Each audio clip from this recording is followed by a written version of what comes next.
Selamat sore, Assalamualaikum warahmatullahi wabarakatuh. Bapak Ibu ya, terima kasih kedatangannya di workshop kita ini terkait dengan community empowerment ya, pemberdayaan komunitas. Sudah hadir bersama kita Mas Tori, bisa admit lagi ada yang masuk. Mas Tori sudah diperkenalkan tadi, di video sudah tayang ya, lulusan TL 92 dan Direktur Yayasan Pikul. Nah, mungkin nanti akan banyak bicara dari sisi panelis ya.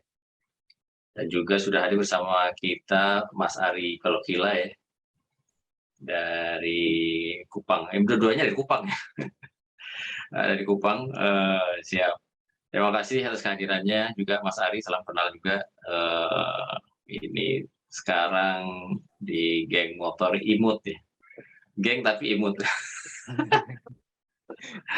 Jadi nanti akan dijelaskan secara detail. Biasanya kalau geng motor itu kan mengerikan gitu ya, atau apa istilahnya ya, image-nya buruk begitu ya, mengerikan lah, banyak melakukan hal negatif. Dan nanti sesuai dengan tema kita mengenai penerapan teknologi ya untuk masyarakat gitu, kita lihat bagaimana kiprah dari Mas Ari dan gengnya gitu ya dalam pemberdayaan masyarakat dengan menggunakan teknologi sederhana gitu ya, atau teknologi tepat guna. Baik, kita akan mulai dari panelis dulu ya, dari Mas Tori ya. Mungkin Mas Tori sebagai direktur di Yayasan Pikul ya, yayasan sekarang ya, bukan perkumpulan Ya, lagi ya, ya, ya, ya. yayasan. Bisa mulai dengan menceritakan kiprah atau asal ya, mungkin dari awalnya dari bagaimana Pikul terbentuk, kemudian kiprahnya seperti apa, dan juga mungkin bisa sharing beberapa hal yang dari pengalaman itu yang menarik ya, hal-hal yang bisa dijadikan pelajaran untuk kita. Mungkin silakan dulu Mas Tori, nanti saya tanya-tanya juga. Oke, ya saya 23 tahun ya di Yayasan Pikul. Nggak, sebenarnya ada kepotong sih. Mulai dari Yayasan Pikul terbentuk sampai sekarang. Nah, Yayasan Pikul sebetulnya dulu sih bekerja di urusan lebih banyak ke urusan masyarakat adat, HAM gitu ya. Kemudian hak perempuan, tetapi kemudian dalam 10 tahun setelah bekerja di Indonesia Timur, kita menemukan juga bahwa pendekatan-pendekatan kampanye itu bukan tidak ya, harus diperlengkapi dengan juga praktek-praktek pemberdayaan, dan salah satunya adalah dengan memperkenalkan teknologi ke dalam komunitas ya. Nah, karena salah satu mitra utama kita di dalam mengurus teknologi itu adalah geng motor imut, itu difasilitasi oleh Pikul, kemudian dia menjadi mitra utama lah untuk urusan berbagai macam penerapan teknologi. Nah, kira-kira begitu. Nah, Pikul sendiri sebetulnya misinya itu sekarang adalah bagaimana membangun model-model pemenuhan hak dasar yang berangkat dari bawah. Jadi bukan hanya jadi bagaimana membuat masyarakat itu menjadi lebih percaya diri, lebih tidak tergantung pada segala sesuatu yang dari luar atau tergantung dari semata-mata dari bantuan, tetapi juga bisa mengembangkan apa yang mereka bisa kembangkan, mulai dari pangan lokal, terus kemudian juga energi lokal, sistem sumber daya air lokal gitu, dan terutama kita bekerja di urusan institusinya, bagaimana mengembangkan institusi supaya dia dia menjadi lebih sustain ya. Dan ini kemudian yang kita perkenalkan ke dunia luar gitu, sebagai satu bentuk model self governing, mengurus diri sendiri. Itu yang kita coba arahkan. Mitra kerja kita banyak, kita bekerja sama ya, maksudnya dapat duitnya gitu dari Oxfam gitu misalnya, yang konsisten bertahun-tahun untuk mengerjakan urusan ini.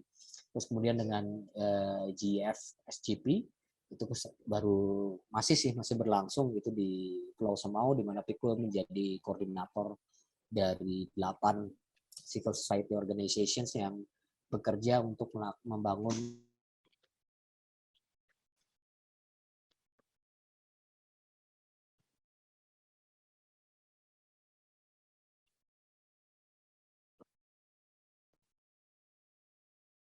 Suaranya hilang ya?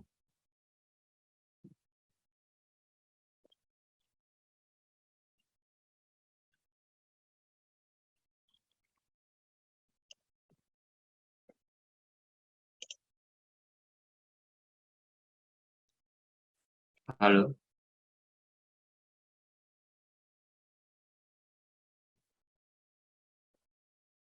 koneksinya Mas Tori kayaknya putus ya, Pak Lita? Iya, sepertinya ya. Oh, iya.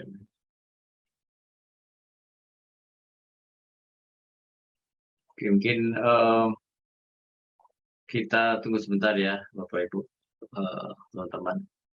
Ya rupanya terdiskoneksi. Ada masalah dengan koneksi internet. Ya, jadi memang sesi ini cukup tertunda ya. Tadi juga Mas Ari sempat kesulitan untuk masuk ya, Mas Ari ya. Jadi agak susah masuk.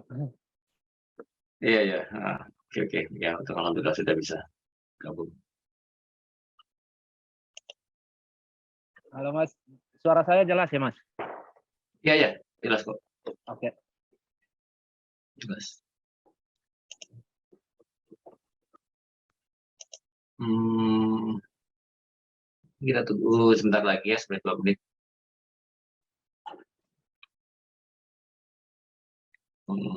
Apa namanya? Yang namanya online ya, daring ini ya begini. Rentan terhadap gangguan koneksi. Kalau daring harus banyak sabar Mas. Ini udah ada. Halo, Mas Tori. sorry tadi ada ponaan yang nyabut kabel wifi. Oke oke. Silakan diteruskan. Saya pikir. Oke. Jadi itu ini udah sampai di overview program dan tematik expertise-nya ya. Jadi ada kita natural resource management, kemudian disaster risk reduction, kemudian gender inclusion, urban issues, basic services.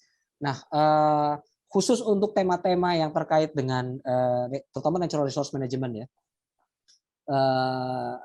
yang ada kaitannya dengan teknologi, Pikul memang tidak menerapkan secara langsung ya, karena kita punya mitra yang jagoan yang hobinya memang nakni gitu. Nah itu namanya geng motor imut itu. Nah nanti bagaimana kemudian di dalam kerja geng motor dan Pikul bersama-sama itu memang kemudian kita kolaborasi ya. Artinya Pikul memberikan pandangan-pandangan apa yang kira-kira diperlukan, kayak motor technicalities-nya kayak seperti apa, itu yang kemudian dijadikan ini. Gitu kira-kira Eko. Oke, mungkin sebelum ke Mas Ari ya sedikit tanya juga tentang Yayasan Pikul nih. Setelah 23 tahun berkiprah ya di Pikul ini ya, dia di Kupang ya, di NTT. Kira-kira ada semacam apa ya, milestone atau hal-hal penting atau kesulitan atau challenge ya, tantangan yang kita kan bicara soal pemberdayaan. Pemberdayaan itu ya saya pikir perlu kesabaran, perlu pendekatan yang ya, Tori ini kan orang lapangan, artinya banyak yang kita nggak tahu nih kalau kita nggak di lapangan gitu. Nah, kira-kira mungkin ada insight nggak sih dari 23 tahun di sana gitu? Jadi sebetulnya begini ya, kita kalau bicara soal sustainability ya, bicara soal sustainability kita bicara soal orang yang berdaya itu sebetulnya susah-susah gampang ya. Karena lagi-lagi sebetulnya orang itu bekerja kan sebetulnya bukan institusi ya. Institusi itu adalah orang-orang. Jadi ini kalau Eko mungkin ngerti itu ya, Laturian ini. Oke. Nggak ngerti. Jadi network di antara para aktor ini sebetulnya yang membuat satu proses pemberdayaan itu akan langgeng. Oke. Karena dia kemudian dan aktor-aktor yang seperti apa? Satu, orang itu harus punya visi yang cukup kuat bahwa apa yang mau dia capai gitu ya. Terus yang kedua, dia juga adalah aktor-aktor ini juga harus punya skill marketing gagasan. Jadi ngumpulin orang untuk terlibat dalam gagasan. Yang ketiga adalah kemampuan eksekusi. Nah ini tidak di semua tempat itu tersedia. Jadi ada orang yang bisa bermimpi, tapi dia nggak bisa mengeksekusi. Dia nggak bisa menawarkan ke orang. Jadi, ada orang yang mampu mengeksekusi, tapi dia butuh ide dari luar. Butuh ide dari orang lain. Jadi kalau misalnya kita ke bukunya Malcolm Gladwell gitu, The Maven Connector and Marketing marketer itu benar sih. Itulah gitu. Tipping point itu ya kayak gitu ya terjadinya. Dan kita menemukan di beberapa tempat ya seperti itu. Misalnya kayak desa yang kita bekerja bareng-bareng sama geng motor kan di Pulau Semau itu memang ada serombongan warga desa yang relatif muda ya, usianya 30-an gitu. 40-an. Di desa umur 30-an masih muda ya. Karena gini, karena ini juga nanti kita bisa ngobrol juga ya sedikit tentang anak muda itu apa sih gitu. Jadi mereka 30-an 40-an ya, masih muda itu untuk usia petani saat sekarang. Itu mereka mampu tuh bikin membuat gerakan pertanian organik, mampu mengoperasikan teknologi, mampu menentukan teknologi apa yang mereka butuhkan untuk meningkatkan hasil produksinya. Dan yang ketiga, yang lanjut lagi, mereka mampu melakukan advokasi kebijakan ke tingkat kabupaten dan provinsi. Oke. Nah itu yang disebut sebagai berdaya. Nah itulah pengalaman Pikul ya. Jadi kalau misalnya kita mau apa sih sebetulnya milestones-nya? Milestones-nya adalah aktor, tapi sayangnya aktor ini tidak selalu bisa ditemukan di semua desa, di semua tempat ya. Ada aktor yang cara berpikirnya itu istilahnya peta mentalnya tuh kecil aja, satu RW dia gitu. Ada yang peta mentalnya tuh gede gitu, satu kecamatan gitu, atau satu kabupaten gitu. Itu gede itu. Dia kalau ketemu sama orang yang punya kemampuan eksekusi, kemampuan itu ada satu kabupaten juga, dia akan menjadi sesuatu ya. Nah, tetapi ini beda-beda. Apakah dia harus di nurture? Sebenarnya gabungan sih antara ditemukan dan di nurture. Tapi di nurture itu cukup sulit. Jadi memang yang pertama adalah ya ketemu dulu lah. Jadi kalau kayak kita cari atlet gitu ya kita cari bakat dulu. Gitu. Tapi bakat kalau nggak diasah kan nggak ada gunanya. Iya. Gitu. Itu dari saya gitu kok. Oke, ya terima kasih nih Mas Nori. Jadi kita akan lanjutkan nanti dengan bincang-bincang ya setelah kita dengar paparan dari Mas Ari nih ya sebagai beneficiary untuk kegiatan community, tidak hanya kegiatan sebenarnya inisiatif lah ya, community empowerment di Kupang ini. Tadi sebenarnya di awal sudah ditampilkan ya profil Mas Ari secara singkat, tapi mungkin saya kenalkan sedikit lagi karena banyak yang baru datang juga. Jadi Mas Ari ini tamatan dari Universitas Nusa Cendana ya, Kupang dari Fakultas Peternakan. Ya, dan sangat aktif dalam kegiatan sosial baik di kampus maupun luar kampus ya. Dan mulai 2005 membentuk suatu kelompok ya atau komunitas yang kemudian disebut geng motor imut. Imut sendiri singkatan sebenarnya. Tapi mungkin nanti biar Mas Ari yang menjelaskan gitu. Nah, jadi komunitas ini melakukan berbagai kegiatan yang bersifat edukasi kepada masyarakat tentang teknologi terapan, baik di bidang peternakan dan pertanian. Ya mungkin, saya rasa juga lebih dari itu ya, Mas Ari nanti bisa ceritakan secara detail. Oke, tanpa berpanjang lebar, saya persilahkan Mas Ari ya untuk memulai paparannya.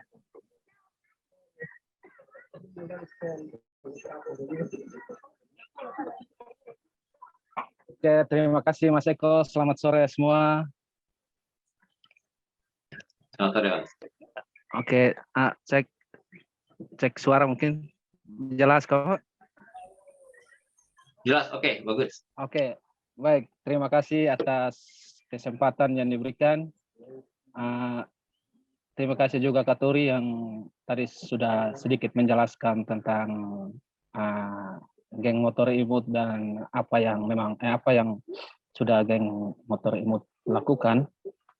Pada dasarnya geng motor imut sendiri itu dia komunitas, kumpulan awalnya itu kumpulan orang-orang stres gitu Pak.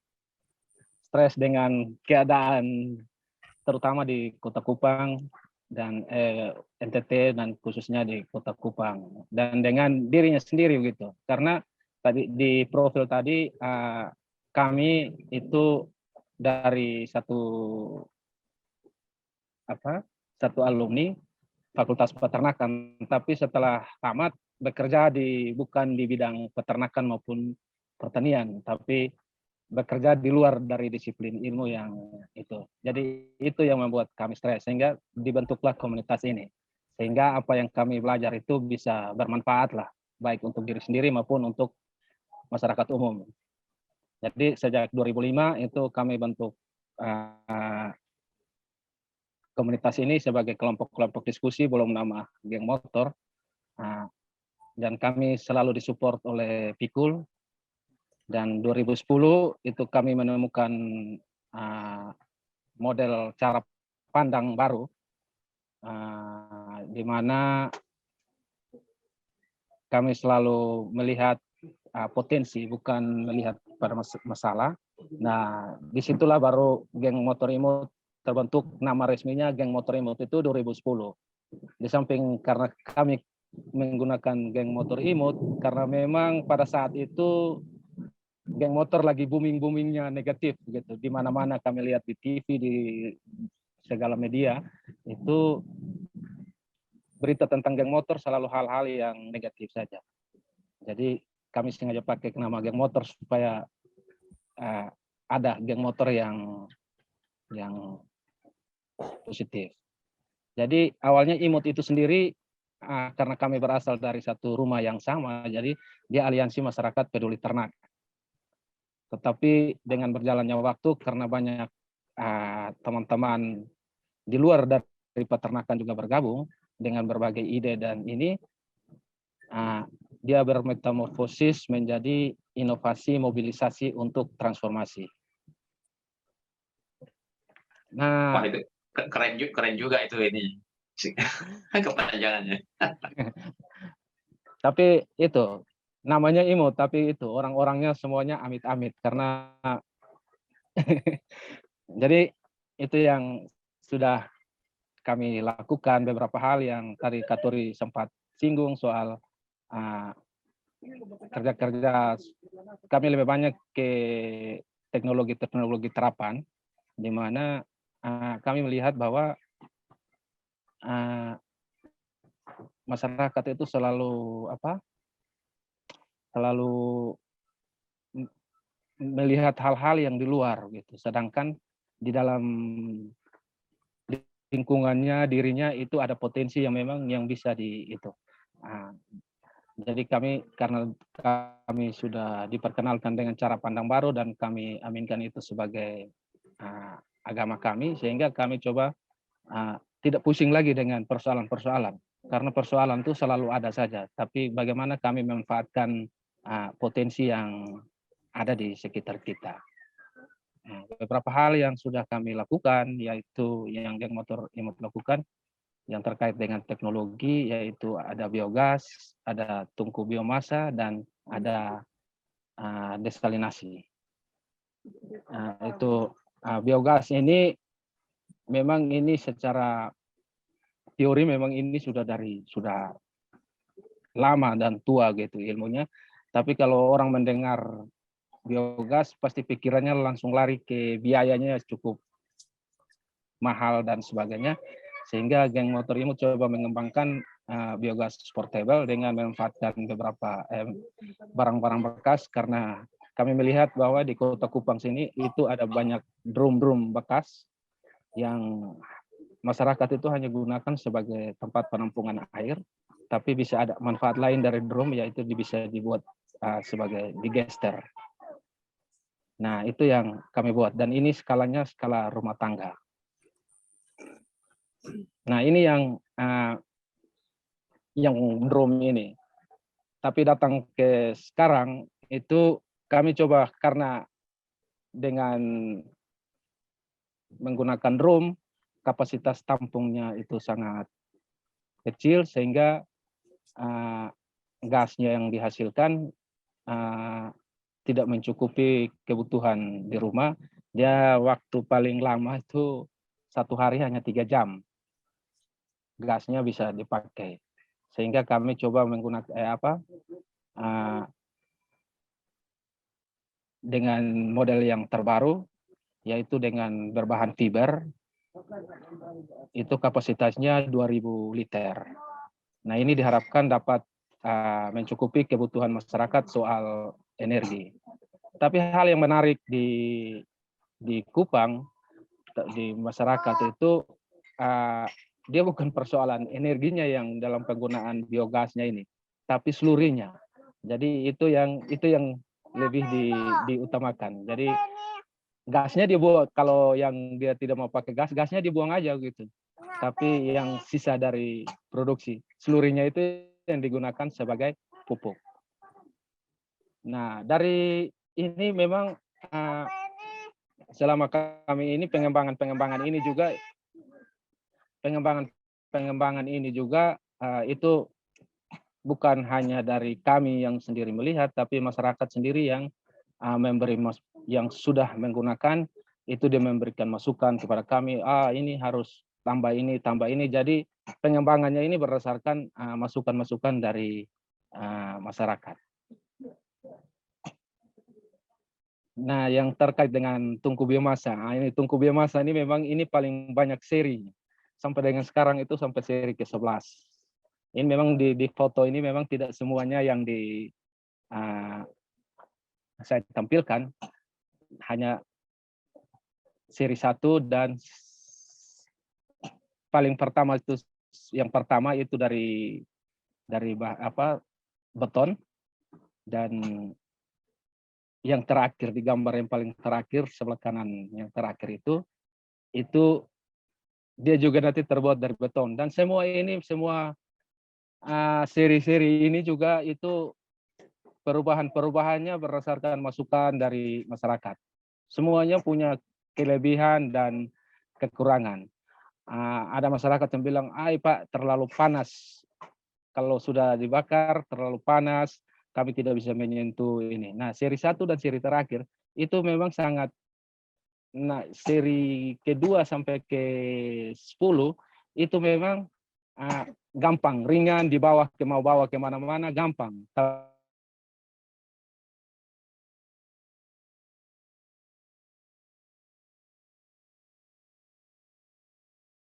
Ngelas dan bahan-bahannya juga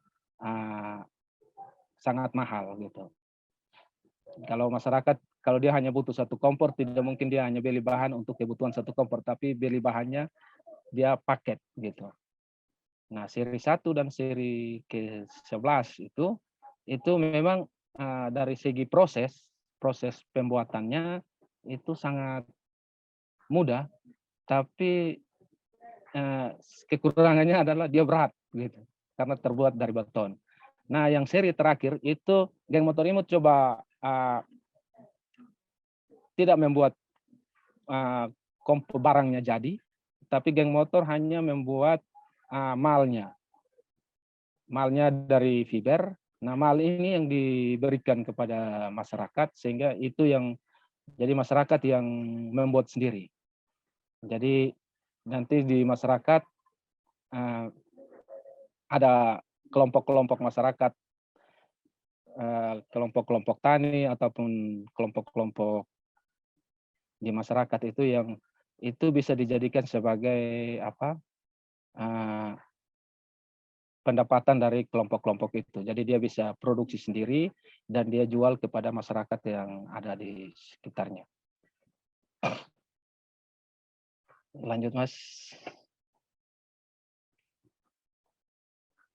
Nah, ini kalau yang desalinator. Nah, desalinator ini juga ini yang coba geng motor imut buat. Ini ukurannya 120 kali 1 meter lebar, tampungan tingginya 20 cm, tampungan baknya. Nah, ini kami coba sehari itu dia bisa menghasilkan 12 liter. Dalam panas Kupang yang normal, jam 9 sampai jam 3. Dari jam 9 sampai jam 3 itu dia bisa menghasilkan air tawar itu 12 liter. Daya tampung air lautnya 33 liter. Jadi kita isi air 33 liter, dia menghasilkan air tawarnya 12 liter, dan ada pendapatan, ada garam. Endapannya itu bisa langsung dijemur untuk jadi garam. Oke. Nah, ini mungkin itu tadi saya bilang mengapa kami mengembangkan teknologi-teknologi ini, itu. Salah satunya adalah mengurangi dampak terhadap lingkungan. Karena lebih banyak yang kami lakukan menggunakan bahan-bahan bekas dan memberikan alternatif solusi terhadap persoalan yang ada di masyarakat. Nah, kenapa? Misalnya biogas itu karena di Kupang sini mayoritasnya adalah orang yang memelihara di kota, itu adalah orang yang juga memelihara ternak, dan ini yang menjadi sumber konflik karena penanganan limbahnya yang tidak baik sehingga menyebabkan polusi dan bisa terjadi konflik, dan itu memang sudah terjadi gitu. Kami punya teman, dia seorang lurah, dia pernah datang curhatlah kepada kami bahwa dia hampir 2 tahun dia tidak bisa melakukan program pemerintah di kelurahannya karena waktunya habis hanya urus masalah. Tiap hari ada orang datang melapor persoalan bau ini, bau itu. Jadi dia tiap hari hanya ngurus persoalan itu. Hari ini urus selesai, besok persoalan yang sama lagi. Jadi dia hampir 2 tahun tidak bisa menjalankan program. Nah, selain itu, tungku biomasa juga ini juga dia memberikan alternatif. Beberapa tahun terakhir di Kota Kupang itu masyarakat di Kota Kupang itu kesulitan untuk memperoleh minyak tanah. Untuk kalau masyarakat di sini kita mau beli emas ke toko pasti ada, gitu, dapat emas. Tapi kalau mau dapat minyak tanah kita harus tahu jadwalnya. Kalau terlambat tidak dapat.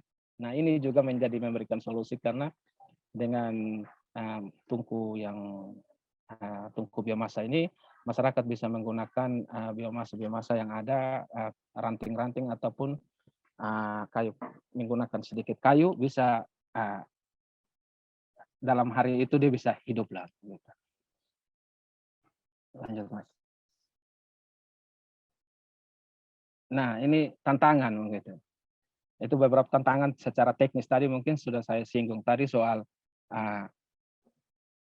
tidak semua teknologi yang kami itu bisa dikerjakan sendiri oleh masyarakat. Kami geng motor imut terbuka, masyarakat silakan untuk melihat dan sistem kerjanya silakan itu, tapi ada hitungan-hitungan itu, dan kami juga selalu memberikan pelatihan atau belajar bersama masyarakat untuk melakukan ini. Dan soal sumber daya manusia dan karakter. Nah, salah satu hal ini yang menjadi persoalan di kami yang sudah keliling di beberapa tempat di NTT ini. Jadi masyarakat di sini itu semua halnya dia mau begitu. Kami datang bawa apa dia terima begitu. Tapi untuk menggunakan untuk keberlanjutannya itu yang menjadi persoalan. Nah, sehingga sebelum kami memberikan sesuatu, memang perlu waktu untuk kami melihat betul-betul orang ini membutuhkan atau tidak begitu.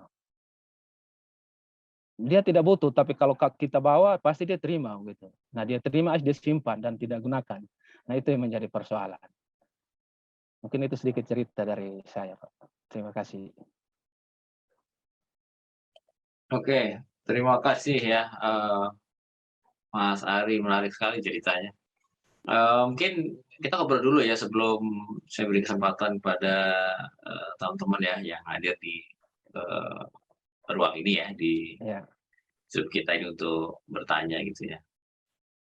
Saya penasaran nih dengan geng imut ini ya. Jadi geng motor imut ya. Jadi buat yang baru datang belum tahu Pak Mas Ari ini punya geng motor tapi Imut. tapi imut yang singkatnya tadi inovasi mobilisasi Untuk transformasi. untuk transformasi yang kerjanya adalah membantu masyarakat justru ya, dan sengaja pakai nama geng motor ya untuk katakanlah melawan persepsi masyarakat bahwa geng motor itu biasanya negatif ya, mau ini melakukan hal yang sebaliknya gitu ya. Oke, yang saya penasaran ini berapa banyak sih orangnya dan apakah full time mereka ini sepenuhnya melakukan kegiatan ini atau sebagian itu sebenarnya kerja jadi guru atau jadi pegawai di mana di waktu senggangnya di geng imut, atau bagaimana sih sebenarnya karakter gengnya sendiri nih sebelum kita bicara soal kontribusinya ke masyarakat? Iya. Jadi di geng motor imut itu dia dari berbagai macam orang gitu. Ada yang pegawai, polisi, politik, dan pokoknya jadi kita ini lebih banyak memanfaatkan waktu luang sebenarnya. Itu awal-awalnya. Namun dari beberapa tahun terakhir itu kami disupport oleh Pikul dan GF, karena awalnya kami hanya melakukan berbagi pengalaman, berbagi ilmu ke kampung-kampung itu modal dengan kenalan. Jadi kita kenal ada orang tua di sana, di kampung sana. Kita hubungi, dia bersedia, kami turun 1-2 malam. Jadi pas waktu senggang, pas hari libur, kita turun untuk berbagi. Dan itu pengumuman di media sosial dan pasti semua teman-teman ngumpul, dan intinya kalau kamu mau ikut, kau harus siap apa yang harus kamu mau berbagi di sana gitu. Nah itu yang kami lakukan, dan beberapa tahun terakhir ini kami disupport oleh Pikul dan GF, dan itu kami lebih banyak di Pulau Semau, pendampingan terhadap masyarakat petani di Pulau Semau. Oke, menarik sekali. Kemudian sejauh ini bagaimana dengan tanggapan masyarakat sendiri? Tadi diceritakan sedikit, harus bisa memilih dan bilang mungkin mana yang patut dibantu mungkin gitu ya, karena kalau tidak hanya disimpan dan tidak berguna. Jadi sepanjang ini udah berapa tahun? Jadi udah dari 2008 ya tadi ya?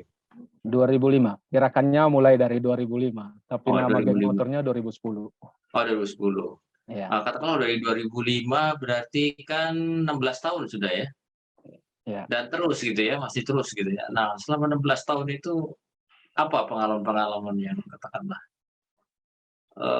ya mungkin ada yang bagus, ada yang jelek gitu ya. Namanya 16 tahun kan pasti tidak semuanya manis juga gitu ya. Bisa berbagi sedikit mungkin, Mas Ari? Iya. Jadi selama kami berkeliling berkelana ke kampung-kampung itu yang agak kurang bagus sendiri itu yang tadi saya sudah sempat sampaikan di awal soal uh, keinginan karakter atau masyarakat itu kita datang bawa apa dia terima. Tapi sebenarnya masyarakat itu pengalamannya masyarakat itu dia ada punya sesuatu yang kita juga bisa belajar dari mereka, dan ada banyak hal yang kita bisa belajar, dan apa yang kita belajar dari mereka itu kami bawa ke tempat lain, karena kami melihat banyak kegiatan, banyak program dari berbagai macam lembaga itu melihat masyarakat itu hanya sebagai objek gitu ya. Jadi dia menganggap masyarakat itu memang dia memang harus dikasih ini, harus dikasih ini, tapi sebenarnya dia tidak butuh itu sebenarnya. Itu. Jadi di masyarakat itu sebenarnya ada banyak sekali potensi yang bisa kita lihat, dan potensi itu bisa kita bagi ke tempat-tempat yang lain. Sama seperti yang Katuri sampaikan tadi bahwa ada aktor-aktor yang memang di masyarakat itu yang menjadi penting sebenarnya ya dalam kita melakukan sesuatu. Jadi bukan dia kepala desa, bukan dia camat, atau bukan dia orang pemerintahan, tapi dia petani biasa pun dia punya pengaruh terhadap perubahan, untuk melakukan perubahan di lingkungannya itu juga ada, dan itu memang membutuhkan waktu, membutuhkan kita bersabar untuk bisa melihat potensi itu sebenarnya. Oke. Ya. Ini menarik sekali nih. Apa kita sebutnya ya? Informal leader, bukan leader juga sebenarnya nih. Atau apa orang-orang ini? Champion-champion yang tadi Mas Ari. Ya, makanya tadi saya bilang kalau Laturian itu disebutnya aktor. Karena dia dia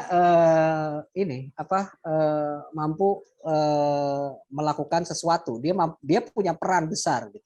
Dia punya peran besar di dalam kehidupan masyarakatnya, dan itu memang biasanya selalu ada gitu. Mau itu dia macam-macam, itu preman apa segala macam. Beberapa program kita di Pulau Semau itu teman-teman yang mendekatinya preman kampung. Karena preman kampungnya masih muda gitu, dan ketika kita mau bikin wisata, ini kebetulan preman kampung ini juga pinter seni juga gitu. Ya udah dideketin aja, cara mendekatinya kita ajak minum aja gitu. Oke. Kemudian sharing berbagi, terus kemudian kita ini kan. Nah, jadi salah kalau misalnya kita melihat bahwa hanya orang yang kelihatan baik yang mampu melakukan perubahan. Karena siapapun sebenarnya bisa melakukan perubahan. Ya, tergantung cara kita ngobrolnya. Cara kita ngobrolnya seperti apa, karena pemberdayaan itu kan dimulai dari bagaimana kita bertanya. Kalau kita pertanyaannya itu tepat gitu, maka pertanyaan itu saja sudah bisa membuat orang itu berubah. Iya. Nah, jadi the art of inquiry itu itu dalam proses pemberdayaan tuh jadi penting kan. Kalau ini dasar ya, para pemula di kantor kami lah di Pikul, mungkin di geng motor juga sama. Itu orang nggak boleh bertanya, nggak boleh kasih sesuatu dulu loh tuh kalau misalnya ke lapangan. Hanya boleh nanya dan mendengar. Benar. Gitu, karena kita kan suka ateng gitu loh. Ini ketahuan banget juga filmnya tuh ateng sok tahu. Betul. Kan jadi aktor itu enggak jadi beda dengan tokoh masyarakat sebenarnya ya. Enggak harus tokoh dia ya. Ya, karena bisa jadi aktor di sini ya. Kita kan bisa petakan dia dari pembicaraan, misalnya temannya siapa gitu. Dia kelihatannya biasa-biasa aja gitu. Nggak taunya tuh temannya tuh mulai dari mana sampai mana gitu. Kayak ada satu aktornya geng motor itu dia udah melakukan perjalanan hampir Indonesia, itu cuma Indonesia Timur aja yang dia belum pernah berjalan. Dan dia mendapatkan ilmu banyak sekali. Dan ini dia punya ide banyak. Dia hanya perlu dihubungkan dengan orang yang punya teman lebih banyak. di kampungnya. Nah, sehingga kemudian nanti dia bisa punya pengaruh lebih besar. Ini ceritanya Om Yeri. Iya. Nah, ini kan absurd ini, gitu kan. Tapi dia apakah dia kepala dusun? Bukan. Dia cuma petani mangga, sekaligus punya bengkel motor. Udah, itu sehari-hari. Tapi ketika ditanya, kok cara nanam mangganya lucu ya? Dia di pulau-pulau kan tekstur tanah ini kan beda-beda ya. Nah, dia tuh bisa nanam pohon mangga itu di tanah yang teksturnya lempung. Aneh. Kok bisa dia nanam di tekstur lempung gitu, dia bisa punya kebun mangga ratusan gitu. Dia cerita, oh begini caranya. Terus yang lain saya tanya kan, yang lain tidak dikasih tahu. Dikasih tahu juga nanti mereka belum tentu. Nanti kalau mereka kira-kira tertarik, datang baru saya ajarin. Nah, ada yang modelnya kayak gitu juga. Nah itu macam-macam ya. Nah kita apa namanya, kalau misalnya kita datang ke kampung itu selalu ada banyak hal ya. Nah saya kalau misalnya saya kan selalu dengan apapun ya programatik ya, harus ke kepala desa, harus kemana kan. Ya, kalau misalnya pemerintah juga ke kabupaten juga kita harus ketok pintu dulu ke bupatinya, terus nanti bupatinya kasih tahu orangnya ini. Padahal ketika kita cuekin deh itu mereka gitu, para pejabat itu kita cuekin, kita bisa dapat harta karun jauh lebih banyak dibandingkan kalau kita ngikutin kehendak dari para ini. Iya, yang formal lah, yang pendekatannya formal mungkin itu. Ya itu nggak dapat apa-apa malah gitu kan, dikasih ini nih kelompoknya kata gini, tidak ada minat, tidak ada ketertarikan. Yang tertarik justru mereka yang ada di pinggir kelas, yang ngeliatin aja gitu. Kita ngerti tuh si Ari tuh lagi ngerjain apa gitu tuh, ada tuh yang gitu-gitu juga itu. Nah, nanti begitu selesai pelatihannya apa segala macam, nggak taunya dia tuh yang berada di pinggir kelas itu yang ngerjain. Iya. Nah, pengalaman di lapangan ini yang apa ya? Insight seperti ini yang sangat menarik ya dan berharga sebenarnya ya. Iya. Jadi itu yang seperti yang tadi Katori bilang. Jadi dia kepala desa pun belum tentu dia bisa ini. Jadi orang-orang yang kita anggap itu yang kita saling menghubungkan. Jadi kita ketemu orang ini, nanti ada orang yang kepingin mau belajar tapi dia susah cari orang datang ke Kupang atau cari orang untuk dia belajar, ada orang yang memang suku kita kasih berkenal, dan mereka ini nanti itu mereka merombak, membuka pemahaman ini yang apa yang mereka lakukan itu pada saat-saat rapat pertemuan formal di desa gitu. Jadi perubahannya itu memang bukan dari kepala desanya atau kepala dusunnya, tapi memang yang orang-orang di bawah yang dia sudah lakukan, nanti baru dia pas pertemuan baru disampaikan, saya lakukan ini.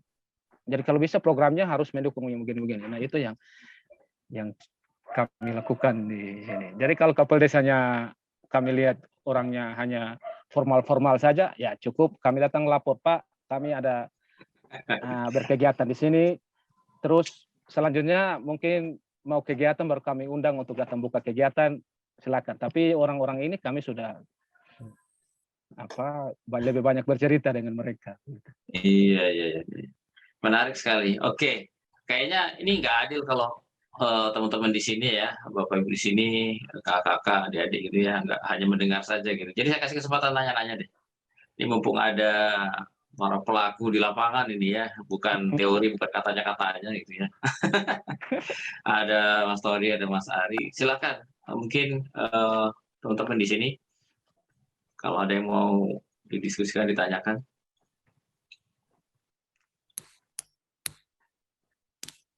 Si Ricky bilang tuh, Bruno Latour, artefak alat-alat teknologi dianggap sebagai aktor. Sebenarnya kalau jadi istilahnya itu benda mati kan aktan ya.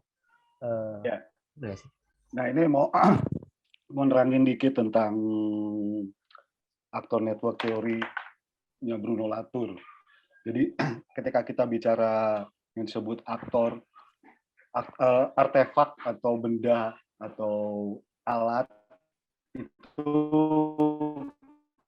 di dalam teorinya Latour itu disebut jika dia mempengaruhi jejaring itu. Jadi misalnya kalau tadi bicaranya Mas Ari adalah tadi desalinasi, ketika itunya ada desalinasinya itu alatnya itu bisa mengubah jejaring masyarakat katakanlah menjadi lebih makmur, itu disebut aktor. Tapi ketika itu dicabut gitu ya, dihilangkan, tapi masyarakatnya nggak berubah sama sekali, ya itu bukan aktor. Nah itu juga dalam satu pendekatan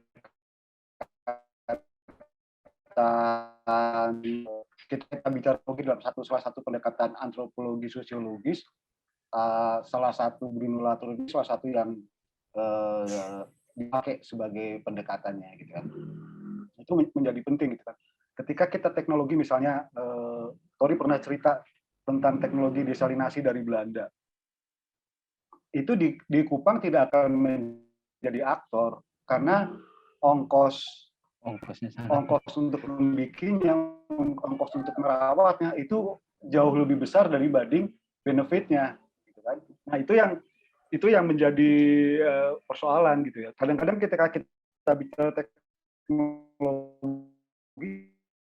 yang penting itu bisa belum tentu gitu ya. Belum tentu teknologi itu bisa membawa kemakmuran. Tergantung kita harus memahami konteks lokalnya itu sendiri. Tadi dia bilang ketika kita mendekati dari sisi sosialnya bahwa siapa sih yang perlu didekati, belum tentu kepala desa gitu kan. Nah, ini yang memahami masyarakat atau kondisi lokal gitu ya, dari sosial, politik, ekonomi, geografi, lingkungan, itu penting dalam kita melakukan satu pendekatan teknologi agar nggak salah gitu ya, agar teknologinya bisa dimanfaatkan, bahwa ntar teknologinya itu berkembang menjadi lebih canggih dan menjadi lebih baik, itu selain hal gitu ya. Itu tetap perlu, penting gitu ya. Kita kan nggak bisa ngarepin bahwa desalinasi dengan hanya kayu aja gitu ya, dengan kayu dan plastik. Kita tetap berharap bahwa itu tetap bisa lebih berkembang lagi gitu. Artinya ketika itu berkembang, masyarakat di sana sudah menjadi lebih maju gitu ya. Termasuk dalam memaintain peralatan itu sendiri. Nah, ini yang seringkali dilupakan gitu kan. Teknologi masuk tapi tidak diajarkan bagaimana memaintainnya. Ditinggalin aja kan, tahu-tahu gitu. Contohnya kan kayak di kampus kita ITB itu kan ada alat buat minum air itu kan, ternyata noselnya dari Jerman, harganya mahal banget, akhirnya ditinggalkan gitu. Ya, jadi ya terima kasih ya Ricky. Jadi apa namanya, memang unik ya, bahwa kita mendekati masyarakat dengan mindset yang benar pun itu perlu gitu ya. Tadi Tori banyak cerita soal apa namanya, datang tuh nggak usah sok tahu lah gitu ya, lebih baik kita belajar bagaimana bertanya dan mendengar gitu ya. Terus tadi ada poin dari Mas Ari bilang, kadang kita yang belajar dari mereka gitu, yang bisa dibagikan ke tempat lain gitu. Itu hal yang luar biasa menurut saya. Jadi tidak memperlakukan masyarakat sebagai objek gitu kan, yang perlu dibantu dan seterusnya. Itu saya rasa mindset ya, itu kan karena kan kita memang berpikir bahwa mereka sebenarnya berdaya, mereka sebenarnya bisa memberikan banyak masukan. Ya, seperti contoh yang tadi petani itu ya, mangga gitu ya, sebenarnya punya banyak ilmu juga ya, siap untuk dibagikan. Nah, sayangnya itu tidak diajarkan di perguruan tinggi teknik. Iya. Wisdom dan insight seperti itu ya. Jadi yang diajarkan adalah bagaimana membuat alat gitu kan. Ya. Itu perlu ditulis. Tapi kalau di SBM itu ada yang pelajari antropologi seperti itu gitu ya. Ada yang bisa nulis. Mungkin nanti suatu saat saya undanglah di SBM satu ini gitu ya. Supaya mungkin siapa tahu ada bisa kolaborasi untuk melakukan riset atau segala macam. Karena ini menarik ini. Temuan dari lapangannya, finding, kalau riset bilang itu finding, temuan-temuan ya luar biasa lah. Silakan kalau ada dari teman-teman di sini ya yang hadir, ingin bertanya atau pernah punya pengalaman yang bisa di-share juga di tempat lain gitu ya, dan kemudian ingin saran gitu, saya rasa, ya ini forumnya lah gitu ya, tempat. Monggo, mangga, silakan.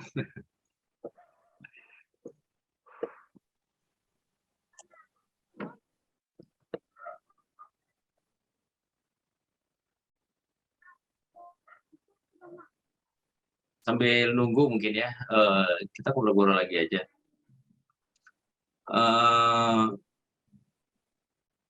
Apa namanya, sejauh mana saya ingin tahu ini, tadi kan ada 3 contoh ya, Mas Ari ya. Ada apa tadi, biogas, ada kompor biomasa ya, Ya. dan, Desalinasi. desalinasi. Iya, desalinasi. Eee, Mereka sejauh mana efektivitasnya? Apa mereka benar-benar pakai itu, gitu ya? Atau mereka kemudian punya inisiatif untuk memperbaiki kalau dirasa kurang gitu ya? Atau seperti tadi, Riki sempat bilang bahwa kadang malah ditinggalkan karena mungkin dirasa kurang bermanfaat atau terlalu mahal atau bagaimana. Selama ini, ya mungkin ada contoh lain juga yang tidak hanya yang tadi dipresentasikan ya, boleh. Ya, kalau biogas misalnya yang kita sudah pernah pasang itu memang sampai sekarang mereka tetap gunakan. Kalau pakai drum itu kalau dia digunakan terus, itu drumnya tidak pernah karat gitu, tidak akan bocor. Yang penting dia gunakan terus. Nah, itu yang tadi saya bilang. Karena dia pakai drum, produksi gasnya juga sedikit, sehingga dia lebih banyak gunakan hanya untuk mendapatkan seluruhnya. Jadi pupuknya. Oke, jadi Untuk seperti itu. membuat pupuk malahan ya? Iya, tapi gasnya juga ada, tapi lebih banyak yang digunakan itu adalah untuk produksi pupuknya. Gitu. Oke, karena petani Nah, mereka ya? iya, para petani. Nah, kalau untuk kompor biomasa, itu memang kenapa kami kasih yang terbaru itu malnya saja kepada mereka untuk mereka ini, karena dia terjadi pembakaran terus menerus, itu ya dia paling lama 1 tahun pasti rusak dapurnya yang rusak. Nah, untuk membuatnya itu kan masyarakat juga dia bilang daripada dia harus beli dia hanya butuh sedikit tapi dia harus beli platnya utuh. Nah, itu lebih baik dia kasih tinggal gitu. Sehingga kami melihat ini ada banyak yang mau gunakan, tapi karena bahannya besi dan terbakar terus akan rusak, sehingga kami kasih yang dari beton ataupun tanah liat. Jadi kalau rusak dia buat sendiri di sana, tinggal ambil malnya dia buat sendiri di sana. Iya. Ya, seperti itu, Mas. Jadi itu yang pengalaman yang kami ingat. Terus mungkin saya tambah sedikit soal yang Mas Riki bilang soal itu alat jadi aktor. Nah, itu juga menjadi pengalaman kami di sini yang tadi saya sempat singgung bahwa ada satu Pak Lurah yang dia 2 tahun tidak buat sesuatu karena memang di kelurahannya itu ada 48 pabrik tahu gitu. Nah, dan limbah tahunya itu dibuang, dialirkan ke got, dibuang sembarang, dan dia terjadi peresapan ke sumur-sumur warga sampai warga marah-marah karena sumurnya tidak bisa digunakan gitu. Bau sekali. Bau. Jadi kami coba untuk dekati Pak Lurah ini, datang curhat lah begitu, cerita-cerita bau gorengan sore-sore kita nongkrong di markas, dia cerita. Jadi kita bilang, sudah Pak Lurah, kapan ada waktu kumpul yang pengusaha-pengusaha itu. Nah, dari 48 pengusaha-pengusaha itu ada satu yang dia jadi bosnya, pengusaha besarnya gitu. Nah, kita cerita dengan dia, sehari dia habiskan kayu 4 pick up. pick up itu kalau dibawa ke truk itu 2 truk. Kayu yang besar-besar. Gelondongan ya, kayu yang usianya 7-8 tahun lah gitu. Nah, jadi kita cerita-cerita dan lihat ternyata limbah tahunya ini kan bisa jadi sumber energi untuk sebagai bahan bakar untuk produksinya. Dan dia mau lihat bisa atau tidak. Jadi dia pakai drum dulu. Dia coba pakai limbah tahu itu dibuat biogas, gasnya dia pakai untuk masak kacang. Dia lihat jadi, dia buat yang besar. Pakai tangki mobil. Jadi mau dia beli mobil tangki, tangkinya diambil untuk itu jadi tempat penampungan limbah tahu itu. Nah itu juga itu yang membawa dampak ya, limbahnya tidak kemana-mana. Jadi dia buat bak tampung limbahnya, terus dimasukkan ke dalam tangki, jadi biogas, dia kembali untuk produksi tahunya gitu. Nah itu mungkin. Oke. Limbah tahunya sendiri dipakai lagi atau? Nah limbah tahu Bisa. yang keluar itu bisa digunakan sebagai pupuk lagi gitu. Oh, sebagai pupuk. Ya Oke, karena oke. dia sudah ini, dia bagi ke warga-warga yang Iya, ya, kemarin ini tercemar itu. betul, betul. Jadi sebenarnya karena ini sebenarnya solusinya bisa dibilang brilian, menyelesaikan masalah bau, masalah ampas tahu ya atau limbah tahu ya, dan menghasilkan energi dan juga menghasilkan pupuk gitu. Jadi tidak hanya menyelesaikan masalah tapi bahkan memberikan keuntungan yang lain gitu ya. Nah, ini brilian sebenarnya, padahal teknologinya sangat-sangat sederhana ya. Nah, ini luar biasa ini Mas Ari dan gengnya ini. Ya tentu saja dengan dukungan ini ya, Pikul dan yang lain mungkin. Jadi yang lain masih ngomong circular economics. Dia udah mempraktekkan circular economics. Karena di circular economics kan nggak ada yang namanya limbah. Yang ada itu bahan baru. Koneksi ya. Iya, jadi limbah adalah bahan baru untuk sesuatu. Jadi limbah tahu ya dia bahan, sebetulnya bahan energi dan bahan pupuk gitu. Itu inti dari sirkular kan di situ. Halo. Ya, halo. Tadi ya sampai sirkular ekonomi terus putus tuh. Ulang lagi ya. Yang lain mesti ngomong. Oke, jadi kalau misalnya yang lain masih berkonsep-konsep real sirkular ekonomi saya seperti apa? Sirkular ekonomi saya ya kayak ini menjadikan semua limbah itu jadi bahan. Karena intinya di situ tidak ada limbah tuh nggak ada di dalam konsep sirkular. Yang ada tuh bahan. Jadi limbah adalah pada dasarnya adalah bahan untuk jadi sesuatu. Jadi muter-muter aja di situ terus gitu. Iya. Dan apa namanya? Yang menariknya lagi solusi ini bisa dilakukan sendiri gitu ya. Ya, sebetulnya artinya nggak perlu campur tangan, katakanlah misalnya perusahaan besar CSR kayak gitu, itu kan biasanya perlu kayak gitu tuh, perlu dana besar. Ini kan mungkin enggak ya. Sebenarnya kalau jadi kan gini, misalnya Arya nggak cerita nih, dia sebetulnya ada satu proses yang menarik nih, dulu pernah coba sama geng motor.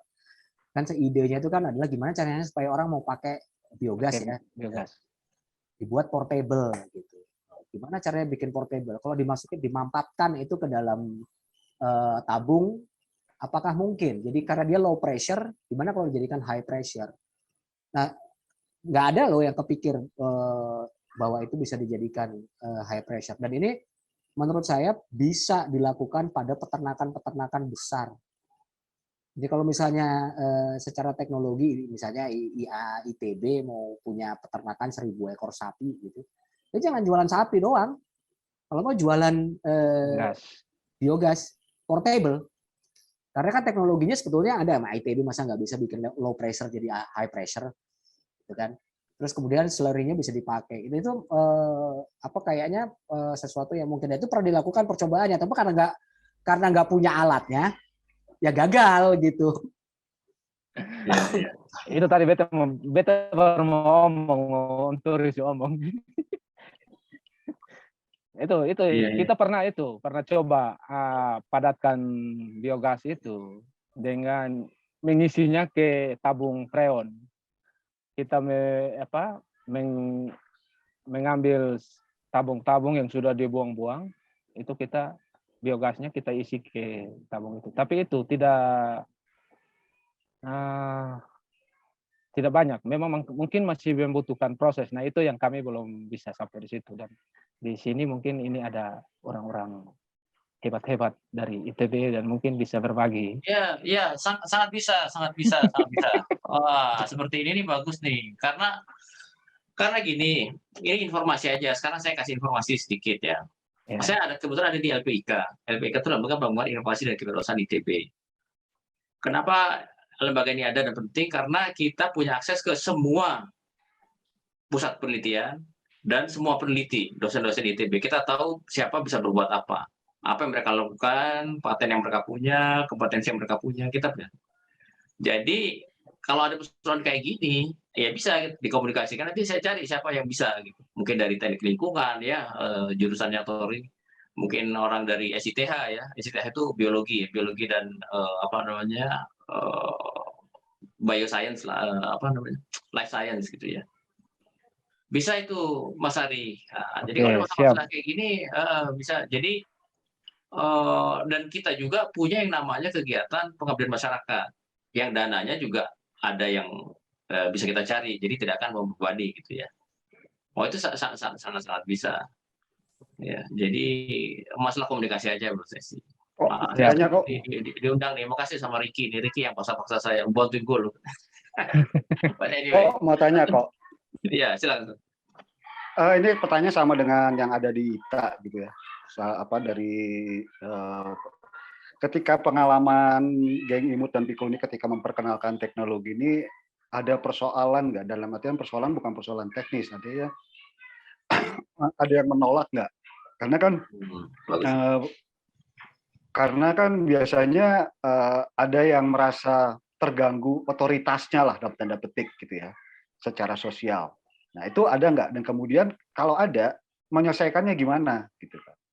Ya, nah ini bagus nih. Silakan mungkin dari Tori atau Mas Ari, kenyataan di lapangan gimana nih? Oke, itu saya dulu, nanti sebentar baru Katori nambah ya. Kalau ini bagi kami soal lo mau menolak mau apa itu urusan lo begitu. Intinya kami lakukan sesuatu yang benar-benar berdasarkan kebutuhan, ya berdasarkan kebutuhan masyarakat gitu. Jadi ada perusahaan ke apa yang bilang ini dia punya, ya terserah gitu. Tapi yang penting hari ini masyarakat itu terpenuhi kebutuhannya dan dia bisa lakukan sendiri gitu. Itu prinsip bagi kami.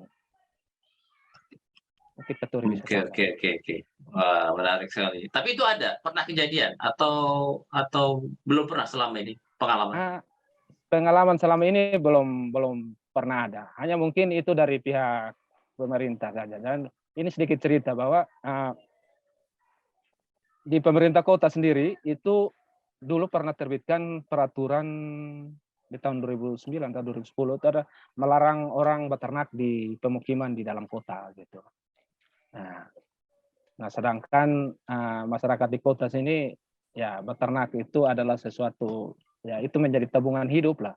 Entah dia tuh sudah pejabat kah, dia pegawai kah apa tetap paling tidak 1-2 ekor itu dia pasti pelihara di rumahnya gitu.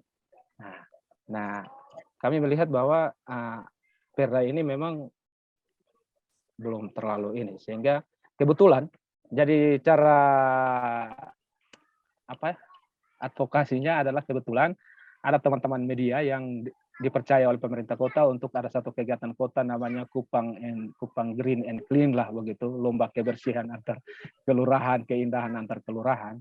Dan kami minta satu space dan kami pajangkan semua apa yang sudah kami buat itu di situ. Dan kami agak maksa-maksa juga kepada panitia. Kalau bisa Pak Wali Kotanya datang ke sini gitu. Datang lihat begini. Oh, kalau biar orang beternak tapi yang diurusnya adalah limbah, bukan melarang gitu. Nah, dari situ dia Pak Wali Kotanya lihat, oh ini bagus, undang kami untuk mendesain satu proyek kota rumah potong hewan dan itu kami desain sampai pokoknya tidak ada yang terbuang lah, dari dia potong dagingnya, dijual sampai semuanya itu masuk semua. Setelah desainnya jadi, ya kan kami bukan siapa-siapa, jadi langsung dikasih kepada orang lain, dan yang kami desain memang dia jadi rumah potong hewan, tapi sekarang jadi perumahan dokter hewan gitu. Jadi itu.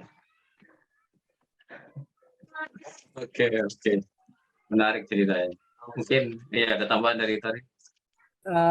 Kalau teknologi rumahan tuh jarang ya, jarang yang mengalami pertentangan, karena kan tawarannya jelas ya, ini mempermudah hidup kita. Nah, jadi yang terganggu juga nggak banyak juga, dan kemudian kan nggak dipaksa kan. Modelnya kan, model pendekatan kita kan adalah yang mau ikut, yang enggak ya udah, gitu kan. Modelnya kan begitu. Nanti harapannya kan karena ini mereka ini yang mau, ini kan kemudian akan menjadi aktor-aktor yang kemudian nanti akan menyebarkan marketing dari teknologinya ini. Nah, ya modelnya kayak dagang gitulah. Jadi relatif sebetulnya nggak terlalu apa, untuk yang teknologi rumahan sebetulnya tidak ada pertentangan. Yang kemudian biasanya jadi pertentangan itu kalau teknologi yang digunakan untuk publik. Misalnya masang pompa air di sumur umum. Nah, itu rame itu. Karena kan nanti itu pernah kejadian. Ya rundingannya panjang lah, gitu. Rundingannya panjang gitu. Karena itu sumur kan gini, di NTT rata-rata sumur tua apa segala macam itu kan ada, walaupun itu publik ya, tapi kan ada ownernya, dan selalu ada apa ya, ada wisdom di situ ya. Bisa jadi wisdom, bisa jadi bukan wisdom juga, bisa jadi power game. Tapi ketika kita misalnya mau nyoba untuk masang, oke nih supaya ibu-ibu nggak repot lah mikul air gitu. Oh, itu ribut karena ini tuan airnya begini begitu. Jadi harus dilakukan sesuatu yang panjang supaya kemudian air ini bisa tertransmisi ke wilayah yang lebih rendah, yang lebih dekat pemukiman, dan kemudian orang siapapun kemudian bisa terlibat dalam mengambil air, dan itu mitra kita yang lain ya, Yayasan Cemara. Waktu proyeknya tuh cuman 12 bulan, 8 bulan itu dihabiskan untuk berunding, negosiasi. Masangnya mah cepat, masang teknologi pompa air itu berapa lama sih gitu kan? Mah cepat itu mah, tapi negosiasinya yang ini. Dan kalau untuk publik ya, teknologi atau apapun yang sifatnya publik, kalau pikul memang lama juga nggak apa-apa, sampai proyek habis kita masih negosiasi nggak apa-apa. Bukan itu proses, karena prosesnya adalah proses deliberasinya yang penting.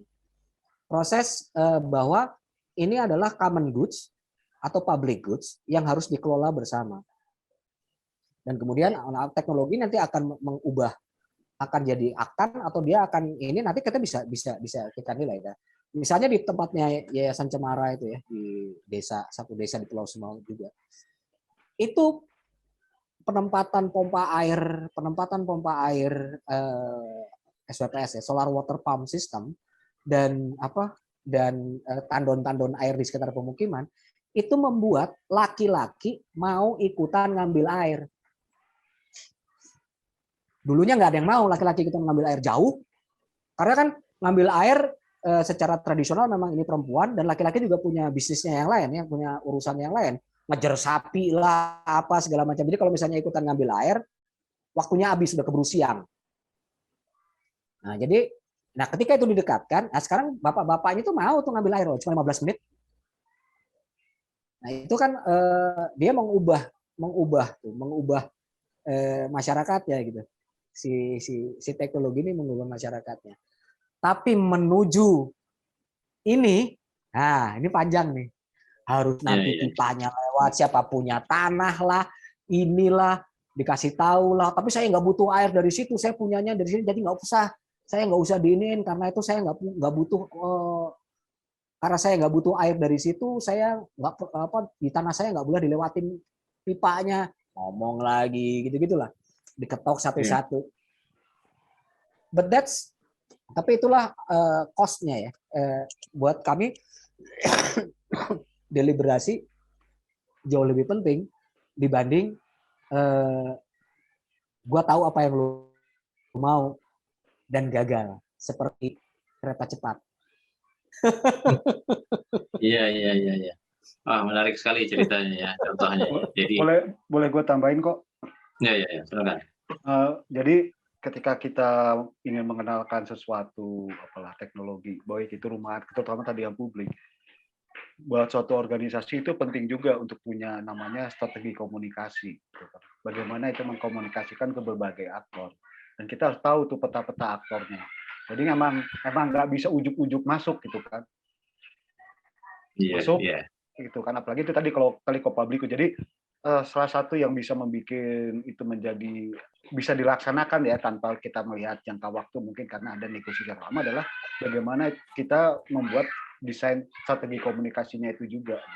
Karena kan untuk setiap aktor strategi komunikasinya bisa berbeda gitu kan. Kita bisa ngomong sumur ke pemerintah dan ke masyarakat itu kata-katanya berbeda gitu, tapi kita tetap ngomong sumur.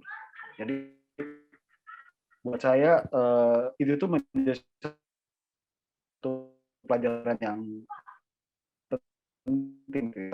Ini apalagi anak ITB itu kan lulusan teknik kita sama cara umum itu kan sangat-sangat lemah gitu ya.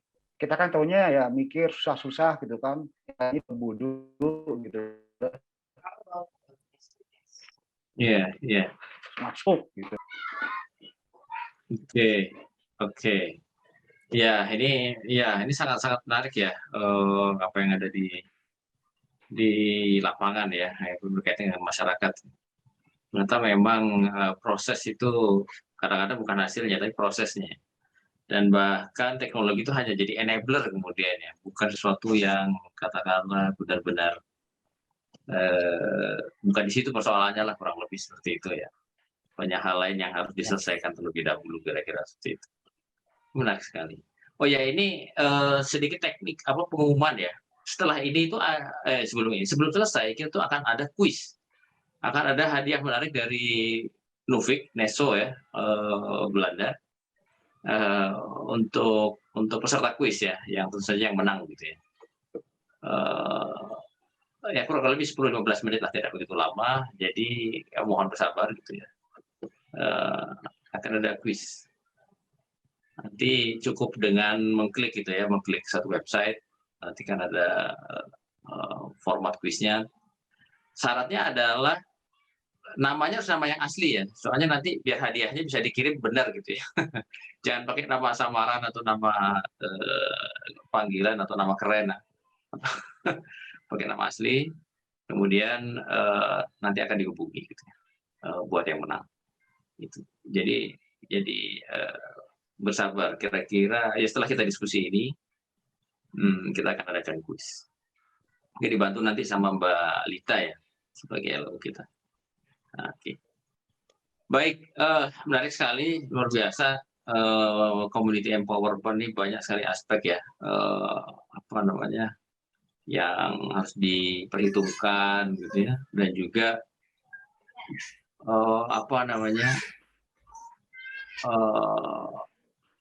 tidak hanya masalah pendekatan ya, tapi juga cara pandang atau mindset terhadap masyarakat juga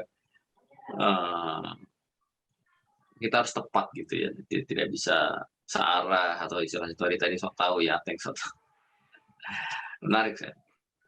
Oke, mungkin masih ada yang ingin didiskusikan atau ditanyakan di teman-teman ini yang hadir di sini. Silahkan ya.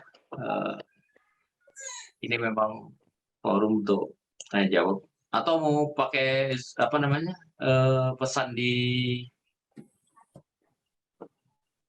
di chat juga boleh. Nanti saya yang bacakan. Kalau misalnya malu-malu mau on cam.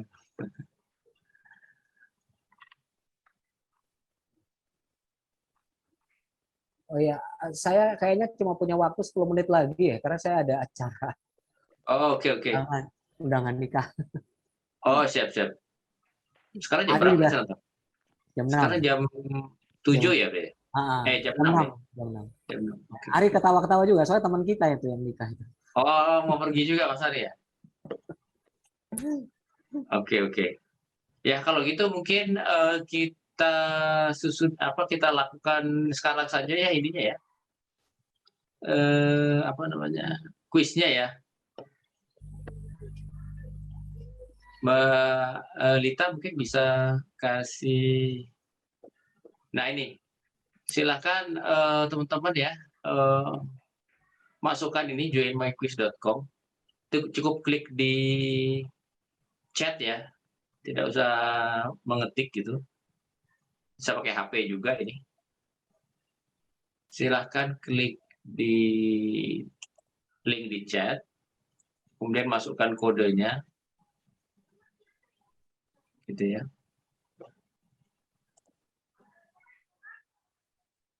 Sekali lagi nanti namanya pakai nama betul, nama asli.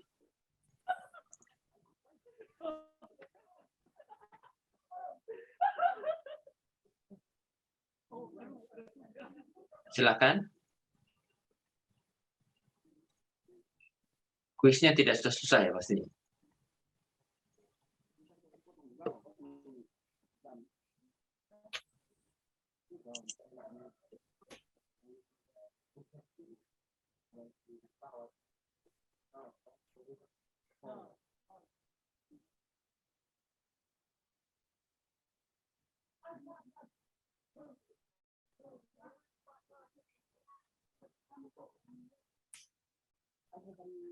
Bagus ya, Aurelia. Terima kasih. Yang lain?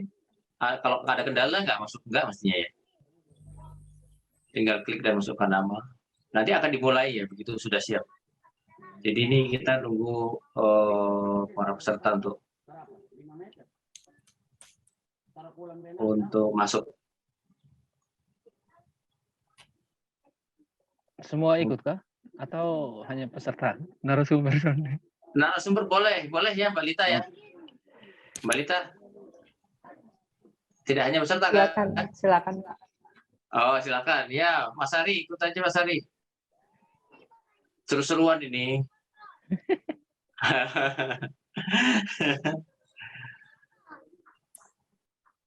Gimana Mbak Lita, sudah mulai masuk?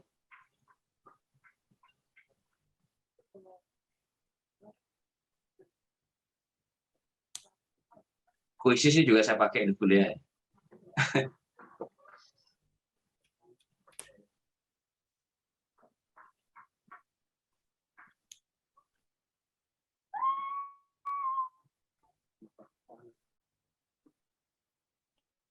Kita tunggu sebentar lagi ya.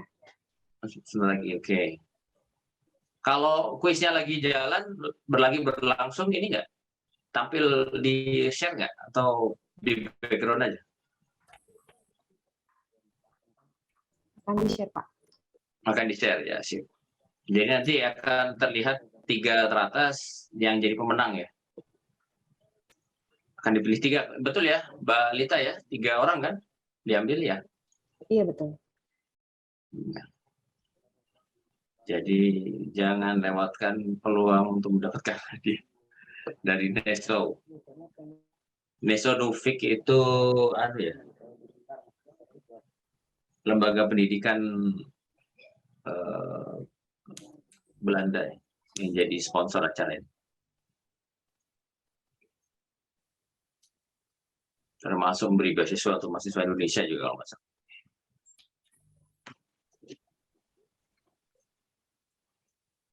Oke. Nanti setiap orang dikasih waktu 45 detik ya untuk menjawab. Nah pertanyaannya tidak terlalu sulit ya, jadi cukuplah.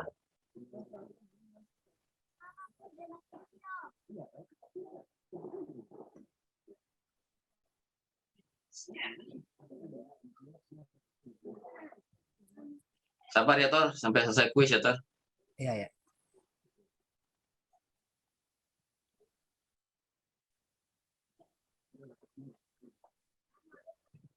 Mana kuisnya?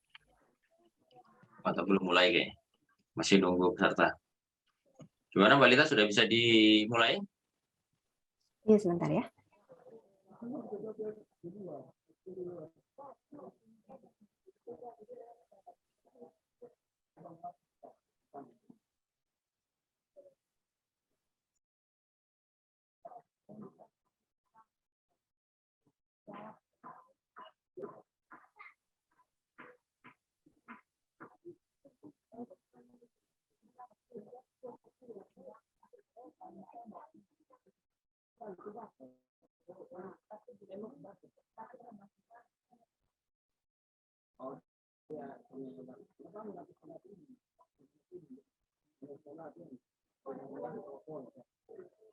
Iya, sudah bisa lihat ya. Mohon maaf, tadi sepertinya error, jadi bisa join lagi di link yang sudah saya taruh di chat box ya.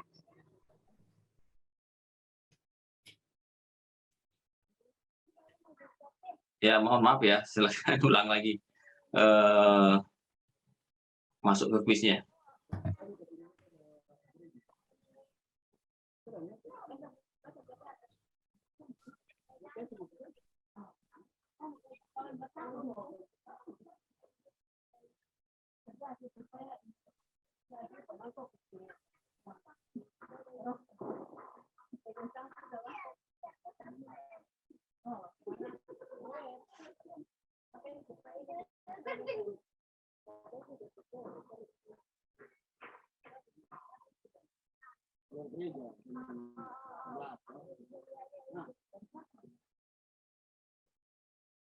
Ya, itu sudah masuk.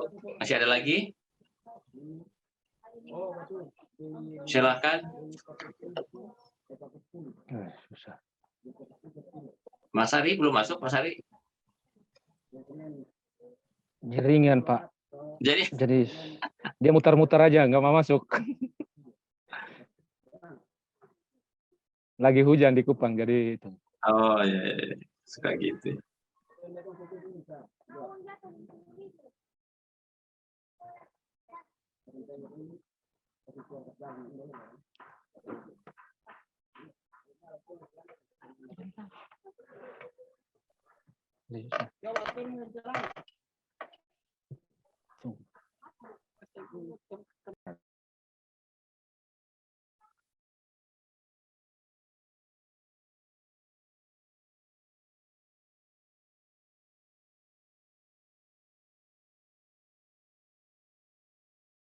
Oke, mungkin kita mulai saja gitu, Mbak Lita. Jadi lumayan peluangnya besar ini. 3 dari 4. Atau masih ada yang mau ikutan sebelum dimulai, sebelum di start?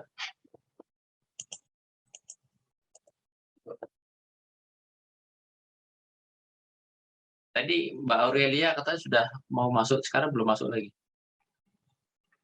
Ini ada Mbak Citra, ada Mbak Ilendra, ada Saja, ada Mas Wildan, ada Mbak Hasnawati.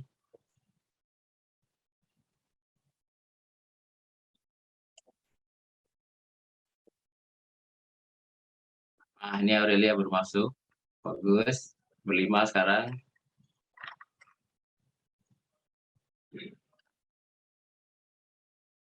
Masih ada lagi, kalau nggak ada kita akan mulai. Tapi kalau ada, ya kita tunggu nih. Mas Ari harusnya udah bisa nih.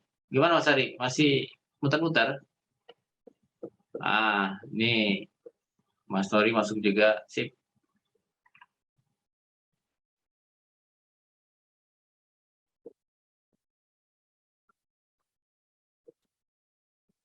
Oke, 2 menit lagi.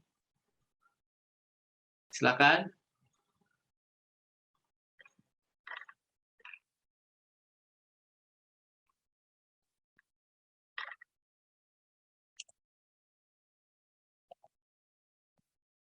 Silakan Bu Hasnawati. Mailendra ya, Citra belum Citra.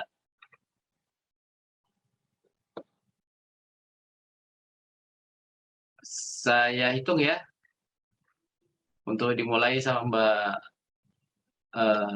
Rita ya. Oke, countdown dari 5, 4, 3, 2, 1, ya.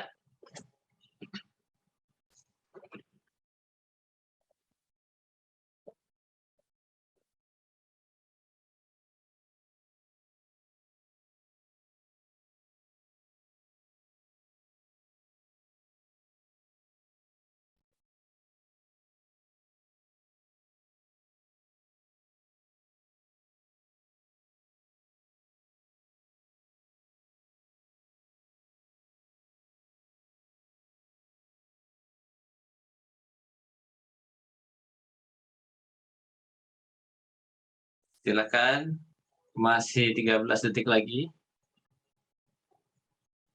Ada 2 orang yang belum jawab nih.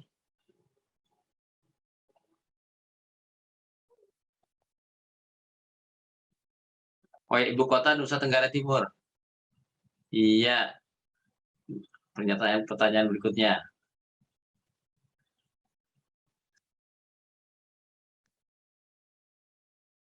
Pertanyaan kedua adalah kepanjangan dari SDGs. Ya, kepanjangan dari SDGs ada 4 pilihan.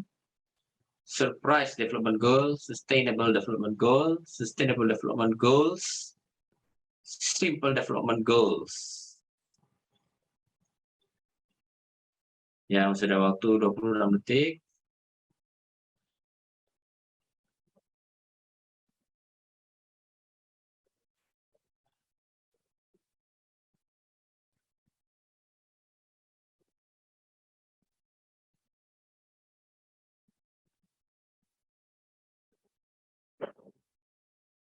Iya.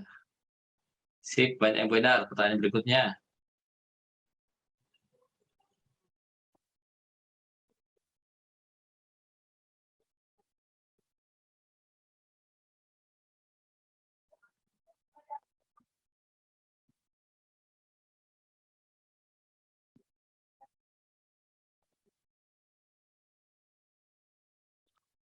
Kelompok motor yang terlibat dalam program ini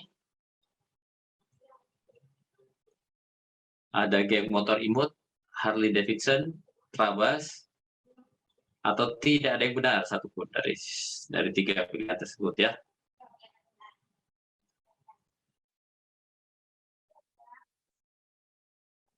Mudah sekali. Ya, all done. Mudah-mudahan semuanya benar ya. Oke. Pertanyaan berikutnya, berapa jumlah tujuan SDGs?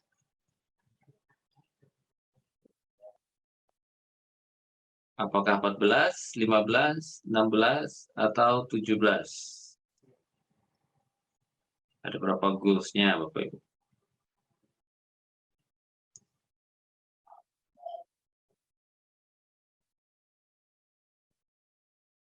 Berapa jumlah tujuan SDGs? All done. Ya. Yeah. Wah, hampir semuanya benar. Pertanyaan berikutnya. Program yang diperkenalkan dalam sesi ini, apakah aquaculture, ataukah IT, ataukah teknologi tepat guna, atau solar cell? Ya, yang diceritakan dari tadi ya, oleh para narasumber kita yang hebat-hebat ini.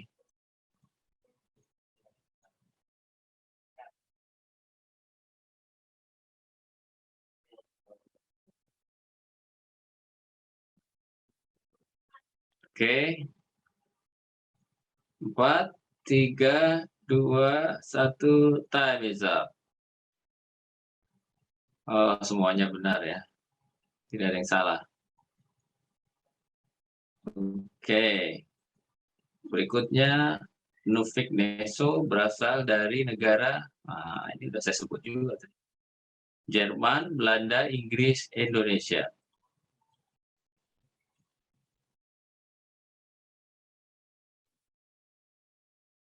Sponsor kita ini.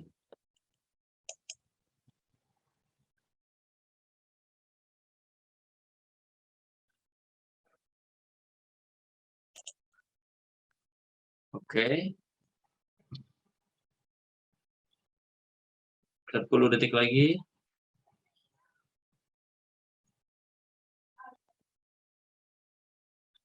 Tiga detik lagi, ya harusnya semua benar ini. Iya. Oh, masih ada pertanyaannya. Salah satu narasumber berasal dari organisasi mana? Dari Perkumpulan Pikul, dari Walhi, dari Greenpeace, atau dari Kehati? Nah, ini nggak boleh ada yang salah ya.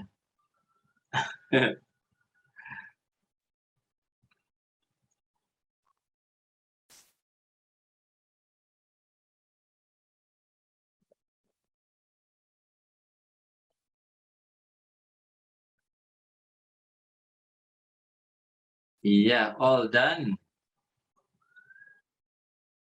Wah, 4 orang benar dari 6. Pertanyaan berikutnya, ITB berada di kota, ini, apakah Cimahi, di Bandung, Jakarta, atau Surabaya?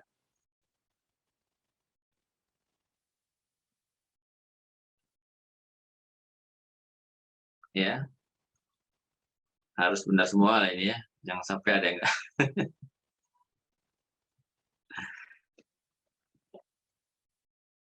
dan sampai ada yang nggak tahu ITB di mana ya. Offside kalau dia nggak tahu ya.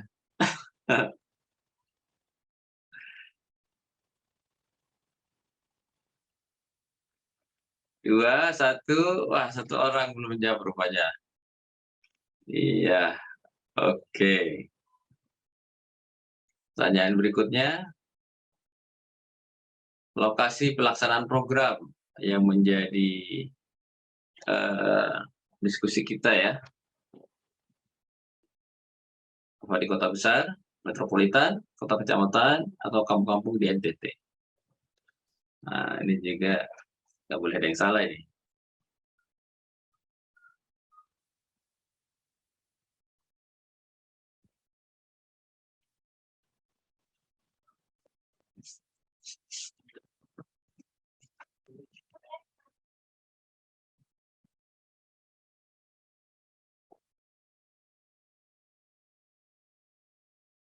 Semua benar.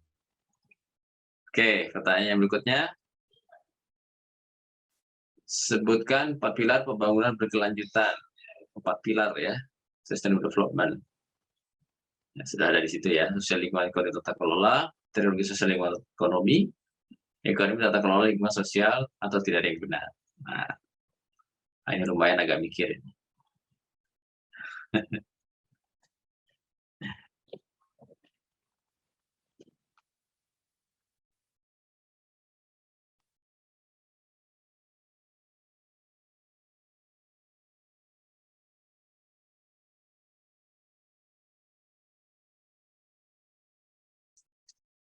4, 3, 2, ya waktu habis. Hanya 1 yang benar. Sayang sekali. Ya, sudah selesai. Maka hasilnya adalah ya, nomor 1 adalah Tori, nomor 2 Wildan, ketiga Satya Jaya. Ya, jadi ada pengumuman bahwa yang 3 terbesar tadi, paling tinggi, hadiahnya berupa voucher ya, dan bisa menghubungi tim Nufik Nexus setelah acara ini. Oke, jadi begitu ya. kita akan closing statement dulu. Tentu saja terima kasih ya yang sebesar-besarnya kepada narasumber kita pada sore hari ini ya, pada Mas Tori Kuswardono dan Mas Ari ya, Mas Ari Pelokila ya, yang sudah berkenan untuk sharing mengenai penerapan teknologi untuk pemberdayaan masyarakat atau komunitas ya. Makasih juga buat Ricky ya dari panitia, Mbak Lita ya juga sebagai LO, saya sudah mempersiapkan dengan sangat baik. Juga teman-teman di sini ya yang sudah hadir di acara ini, mudah-mudahan bisa memberikan insight atau informasi atau pengetahuan baru ya. Saya sendiri juga banyak pengetahuan baru terus terang aja. Sangat menarik sekali ternyata. Ya, di lapangan tuh banyak hal yang tidak terduga. Oke, mungkin tidak perlu dibulkan, sudah cukup jelas saya rasa. Demikian saja. Di chat itu ada survei ya. Jadi silahkan untuk bisa memberikan feedback. Oh ya, mengenai sertifikat, itu ada pengumuman, silahkan dibaca dulu sebelum saya tutup.